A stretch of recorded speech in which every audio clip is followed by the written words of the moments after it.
What's the difference between for and while loops in Python? Many beginners mix these up, so I'm going to be breaking down these differences and provide examples. And in the end of this video, I'm going to be revising a game that I made in a previous video in this playlist. So yeah, with that being said, let's get right into the video. Alright, so let's go over some definitions. For loop repeats a block of code a specific number of times. And on the other hand, a while loop is when you want to repeat a block of code until a certain condition is met.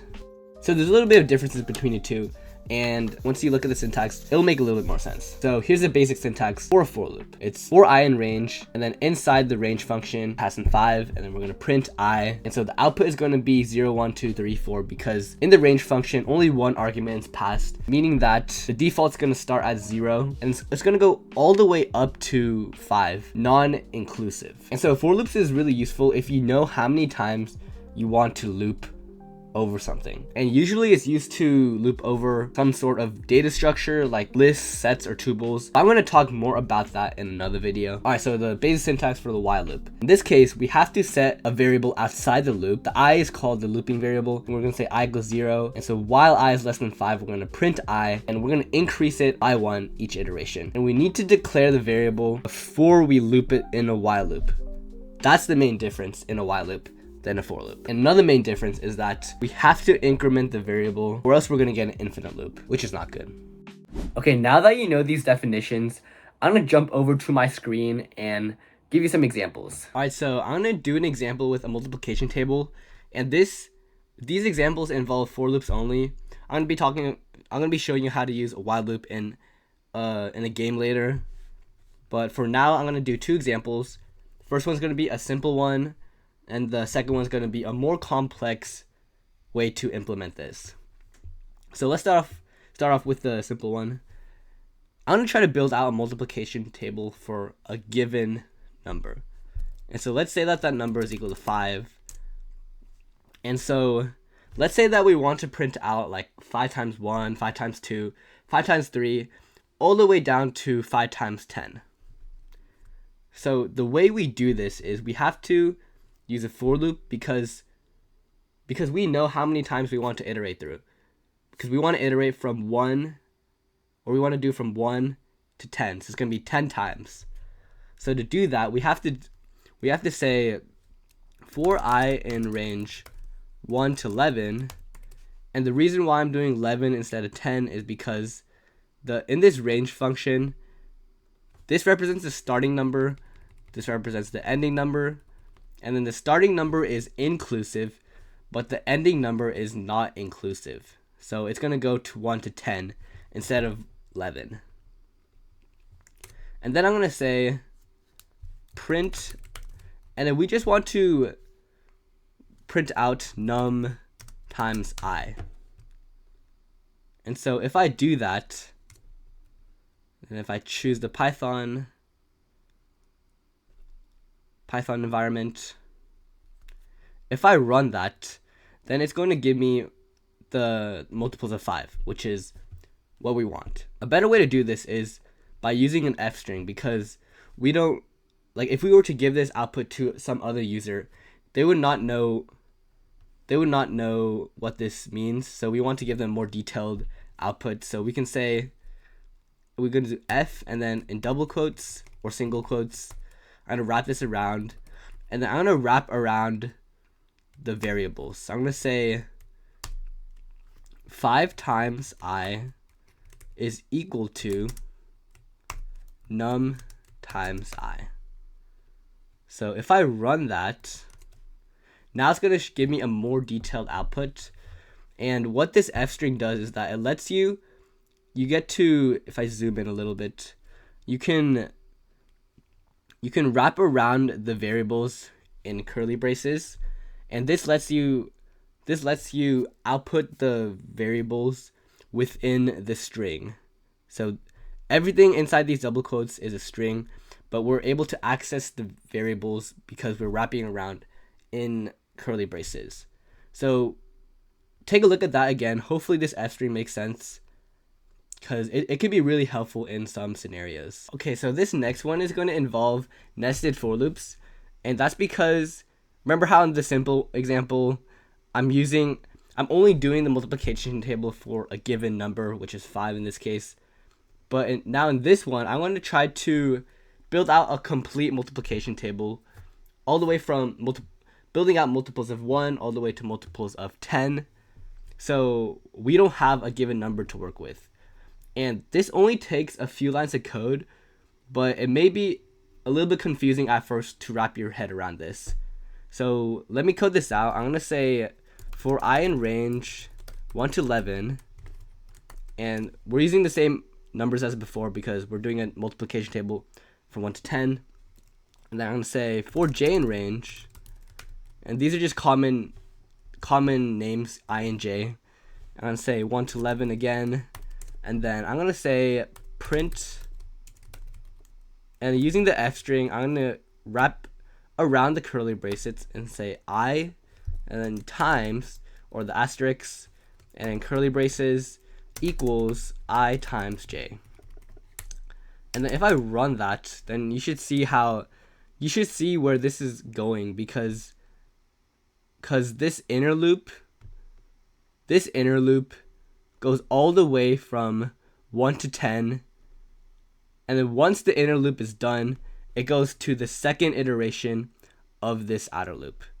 So what I mean by that is, let's walk it through a few steps of this.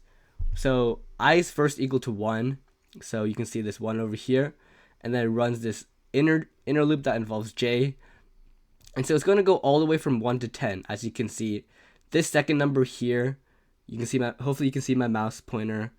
It represents all the j values, and so it goes all the way to 10, and then once it hits 10, then it exits this inner loop and goes back to here, and then so the next iteration of the outer loop is I equals 2.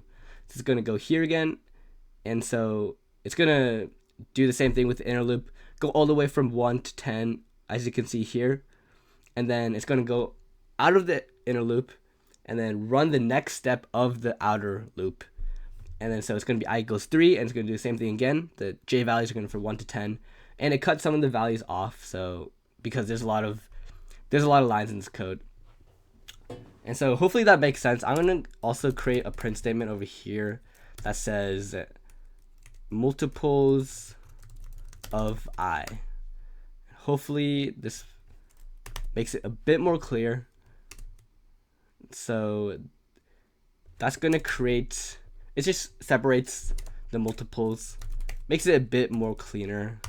And I'm also printing a new line here at the end of every multiple.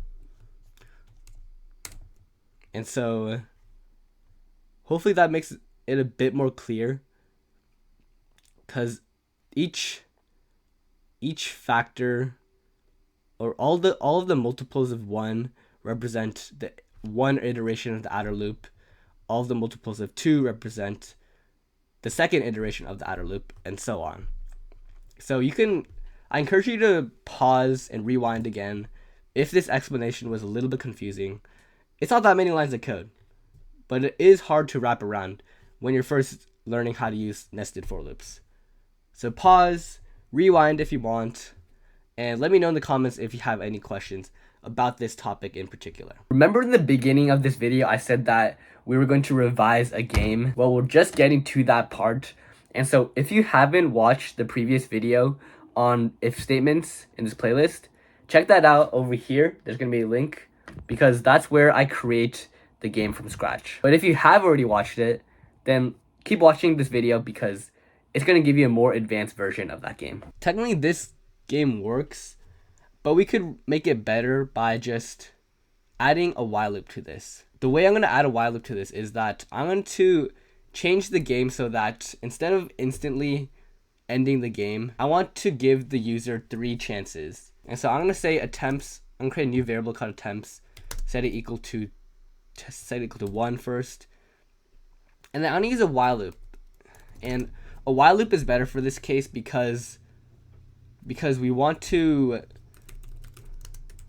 keep running the program until this attempts variable reaches a certain condition, which in this case, if it's greater than or equal to 3, then we keep on running. But if it becomes greater than 3, then we reach the limit. So the user has no more guesses left. I'm going to do that, and I'm going to indent everything. And then I'm going to also make sure to, whenever you're doing a while loop, you got to make sure that you're having some sort of increment or some sort of, you're changing the value that you're iterating over, or else you're going to get an infinite loop. And so now I got to put this input function inside the while loop, because I'm starting out with the attempts is equal to 1.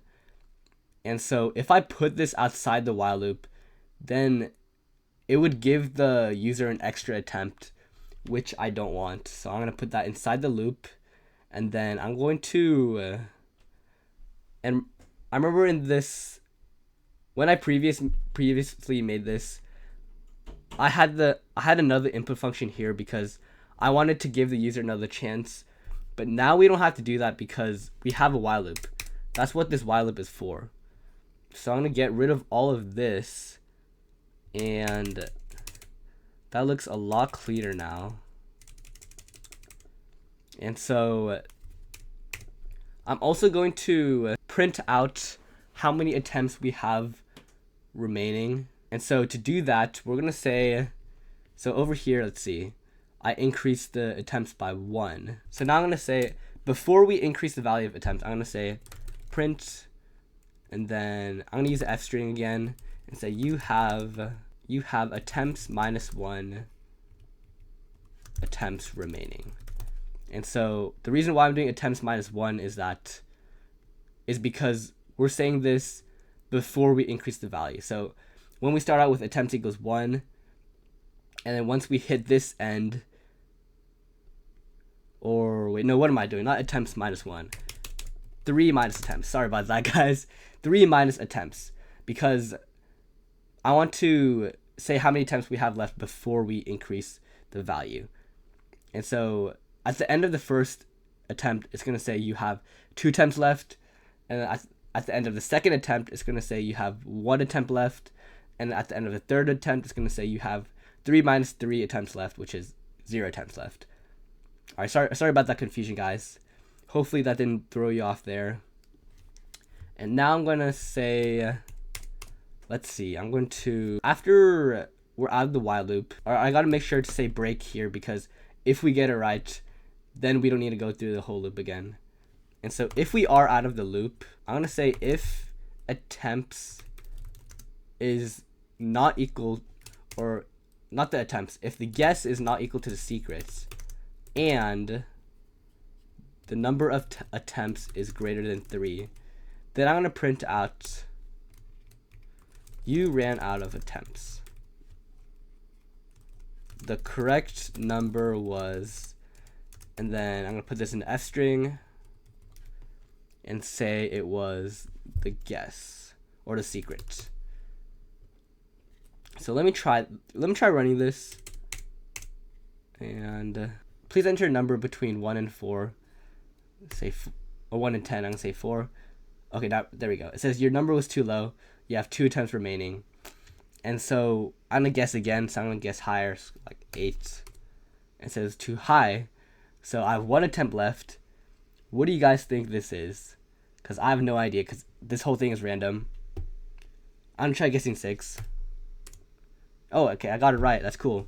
Let's go. I got pretty lucky there, because I just did 6 because it's right in the middle. But yeah, you see how this works. If we get it right, then it breaks out of the loop. If we don't get it right and we're out of attempts, then it's going to run this part. Okay, I hope you found this video helpful. And if the next video in this playlist is out, you're going to see that over here. It's going to be on lists, sets, and tuples. If it's not though, then make sure to check out this video on Big O notation, which is a super important concept when it comes to technical interviews. Anyways, thank you guys for watching. Have a great rest of your day.